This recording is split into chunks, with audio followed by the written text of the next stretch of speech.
Hello guys, this is Aaron from Aaron 101 Productions. Welcome back to another video here. It's been 2 months since I posted my last video, so what's the excuse this time? I ran out of things to talk about. So he posted another video. So he must have something to talk about, and I do actually. There is this book I've been reading, and it's talking about whether or not are we born with a certain type of genius within ourselves or a superhuman ability of some kind, some sort of purpose that we're called into so we can master it and we can be acknowledged for the things we have been working on for so hard and so long, that we're driven and ambitious to really succeed at that one particular thing in our lives. So is it just a select few who are just born with that, or can everyone be like that? And the book made an argument of something along the lines of, well, if there are a select few people who've had this ability, then that means the human race would have died a long time ago. So I didn't really understand what the book was talking about until it mentioned this one particular thing. The human race in the ancient world, back in our primitive ancestors, they sucked. I mean, they had hair in all the weird places. They didn't have claws. They didn't have fangs. They couldn't even run as fast as a cheetah, or were really good swimmers like some fish that you can name of in the ocean or whatnot. So how the hell did we survive? We're so prone to diseases. We can die from mosquito bites. A lot of horrible things that can happen to us very easily. We're not the most impressive species that's out there, except for one thing only, and that's been something more consistent with our race, the human race, than any other animals that are out there. And it is our mental capabilities. We have the ability to think solutions. We are good problem solvers. We can adapt to change. We can think through challenges and obstacles. And this is where the book has been talking about, and it takes this specific direction, because in the ancient world, there's so many different things that are trying to kill you, and then there's so many things that you can die from and whatnot. So how do we do it? Well, we first have to create a language. Why would you need a language? So you can communicate with other people. But how do we become a social creature in the first place? That is the weirdest thing ever that the book argues. How do we even socialize with each other like this? It must have taken like a really long time to get to that point.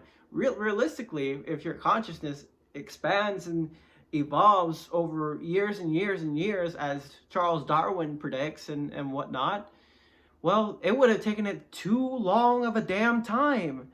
And by the time we have gotten to the point of maybe a civilization and the ideas of society and power, the earth would have already been extinct. It would have been consumed by the sun's implosion, and we would just be too late. So how do we do it early? How do we manage to expand our consciousness rapidly in such a short amount of time that goes against what many people thought we would have got consciousness in the later years? So how do we do it? And that's the biggest question of all. But it doesn't matter. We're doing it because our survival depended on it. All the things that have been trying to kill us has made us aware that we need to focus. We need to pay attention to the reality of this world. There are so many things that could kill us. There's so many things that could go wrong. We need to sit here and think about things before we do things. So we started creating a language so we can talk to each other more clearly and more articulately. And we need to form groups of people. So that way each person has a different job to do. So that way you can get more things done throughout the day. You needed food, water, and shelter. Well, if you're in a group, I mean, you have that taken care of because a lot of that pressure is off your shoulders and whatnot. So all of this requires a lot of thinking, requires a lot of conscious effort. And that's something that not a lot of animals really can do, the things that we can do. And now, since we advanced to the point of modern age, we can actually have very, very interesting conversations and very complex intellectual abstract thoughts that animals can't even do that for. I mean, how the fuck did we manage to do that? So the book talks about and it argues that we have the potential to be this special person that could do more and really succeeds and persevere through the obstacles and really master it. And it talks about that specifically. The human race did the impossible. They think. They depended their survival on their mental capabilities that's made them survive over the years. I mean, think about how many natural disasters that could kill us. Think of how many extinctions that has gone. Think of how many ice ages have we been through. I mean, think of how many diseases that ran through the entire world and killed so many life forms on the earth. There's just so many different things we would have died from, and we didn't. We just survived through it because we were thinking through these problems. Oh no, there's a storm. We need to head to this region of the world because that region of the world doesn't have a storm. What the heck? What? Oh wait, there's a shortage here. So we need to gather more materials over there. We need to figure out how to live in this particular region because it's so damn cold. So we need to start gathering as much materials to try to protect us from the cold. We need to start cooking. We discovered fire. Whoa, you know, so we could do so much with fire. We can cook things. We can do a lot of things with that. We can make torches so that way it isn't dark at night. We can make candles. And where'd you get that from? Well, you had to like extract it from the beeswax, and then you get some thread. And how do you make thread? Well, you know, it's just so many different things. Now we have our own recipes. We're seasoning our foods. How many animals can you think of can do shit like that? Not many. So it's really interesting what this book is trying to say to us. We don't really particularly like to think ourselves as animals because I guess maybe we just think we're above than that.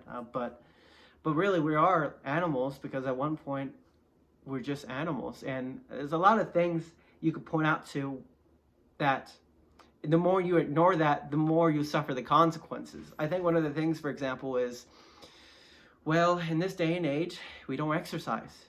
Our primitive ancestors used to exercise. And now we live in a modern era where everything's so stagnant. Everything is so from your home. You can do it from your home. You can do it from your couch. You can do it from your bed. I mean, everything is at the palm of your hand. It's ridiculous how easy we have it. We're not suffering from really, really fatal diseases or endless years of war that drafted us into it in the first place. There's just a lot of different things. So, our primitive ancestors, they would exercise, not because they thought, you know, they wanted to be healthy. No, because their survival depended on it so they can catch the food that they were chasing, you know? So what happened? Well, we don't do that anymore because we found out different ways of how to get food. We figured out farming. I mean, not many animals know how to farm, really. But we figured out a lot of different convenient things that, you know, we don't have to go into the world and wilderness to go hunt for that food or whatever. It's literally at the tip of your Uber Eats phone. I mean, how do we even get to this point? But it's literally, you can do it in a single position and you don't have to move, not even much. And what's the consequence of that? Well, if you manage to be stagnant like that for a long time, your body starts breaking down.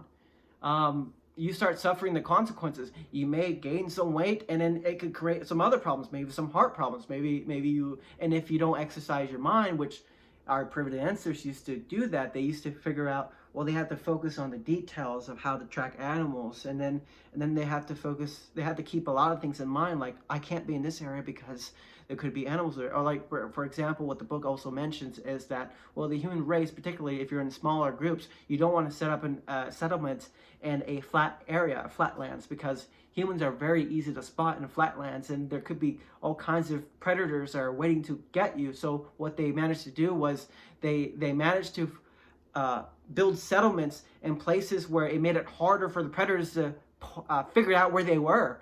So they stayed away from the flatlands until they managed to build a bigger society with its own security system, with their, with more complex systems. Maybe they could have figured out other things too, or utilize different strategies to really discourage the predators from coming there in the first place, in order to make a living on the flatlands that most predators would really wander about and try to look for food that way.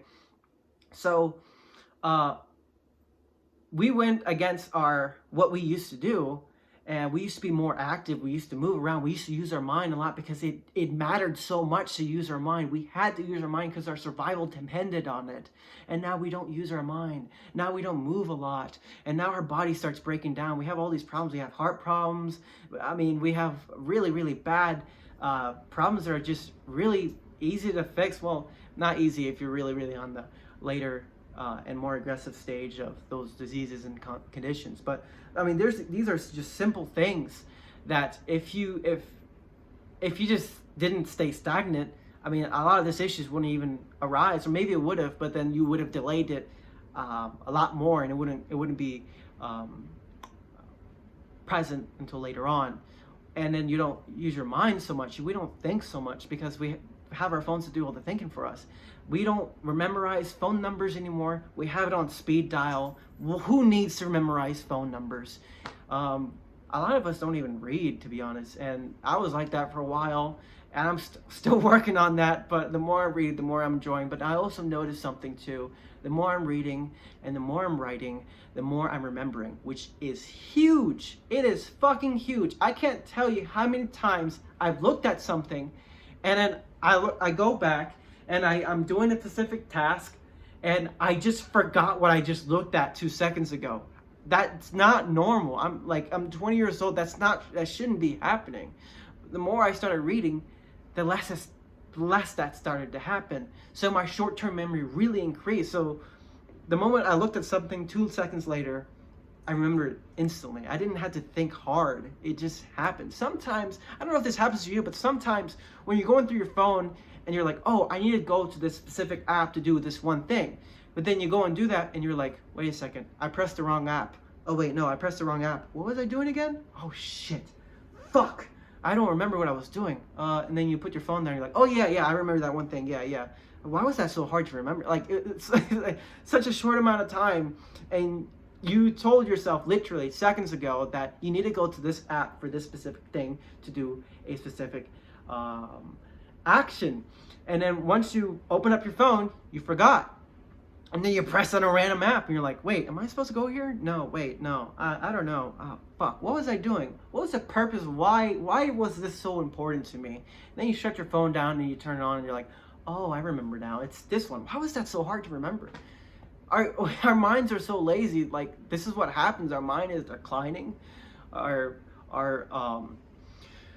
exercise has definitely declined. Our quality of food has declined too, but there's also some reasons why it declined, but that's another story for another time. But our survival really depended on our mental capabilities and our actions. And that's the book what it was trying to convey. Our actions and our mental capability matter because our survival depended on it, and this is how we got to where we are now. And the book also explains no one does that as much, and we're so stagnant. We're suffering all the consequences. We're suffering lazy mental thinking. we don't even know how to think anymore. We think what thinking is you just sit there and wait for an idea to pop into your head, or you sit there and wait until something pops into your head, right? But I recently learned that that's just only half of what you're really thinking, or what's thinking supposed to be. Thinking is supposed to be something along the lines of, you think of this particular problem, or just anything really. You take this problem and you basically give this problem to different mental versions of yourself, or mental avatars to yourself, and then you give them each position of how they would go about it differently. And then once you manage to do that, you all start having a mental argument within yourself, so then you can shape out the best solution possible. And that's the most complex and the most intellectual thinking you can even ever do. And I think that's right, because I haven't even done that. I mean, you know, sometimes we manage to do that to a very, very, how would I put it? In a very, very lenient way. Maybe if you're writing an essay and you had to explore both sides, maybe you would have done it that way. Like, oh shoot, I gotta envision myself that was in this one side, and then I gotta envision myself on this other side, and then I gotta somehow figure out what my solution is between the two. And that's the kind of thinking we don't do. I mean, no one really teaches that, really. So that's just really interesting to me. So one of the things that the book also talked about was Charles Darwin, and I mentioned it pretty recently. Charles Darwin, he became famous for the theory of evolution, but a lot of people don't know that he had a cousin who was very fucking intelligent, and he was super smart, and his IQ was a lot higher than his family member Charles Darwin, which, by the way, he was an average being who wasn't as smart, and some suggest, well, he actually had a lower IQ. So how the hell did he do it? Well, he had an idea, and actually there was a couple things. He followed what he was passionate about. Then he had an idea of the science he was messing around, because he was studying specimens in South America, and on boat as well. Studying specimens was his passion. And so the more he studied, the more he started to realize patterns and started to form a theory, and then that theory became into the evolution. Now, of course, he had to polish that theory a little bit more later on, and that's where we are now with Charles Darwin. So he had an idea, he was passionate about this thing, and he came up with this idea, he polished this idea, but he loved the process of doing all this because he was really passionate of what he was into. And he thought of this idea and brought it into action. He made it acknowledged into the world. There's a lot of people out there who have tons of ideas, but they keep them to themselves and they don't do anything about it.